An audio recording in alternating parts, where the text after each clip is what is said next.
Nekilnojamo turto mokestis, taip pat ekonomikos teorija ir praktika įvairių šalių rodo, jisai net būdamas nedidelis motyvuoja nekilnojamo turto savininkus.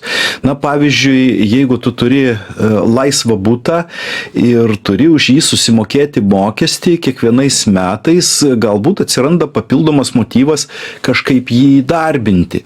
Ar tai būtų tavo šeimos reikalams, ar išnuomoti, o galų gale, jeigu nematai perspektyvos, galbūt ir atsikratyti, paleisti į rinką. Manau, kad bus efektas ir į rinką paklius nekilnojamo turto objektų, ten tuščių butų, kurie stovi ir tiesiog valgytų savininkų pinigus, net neždami jokios naudos.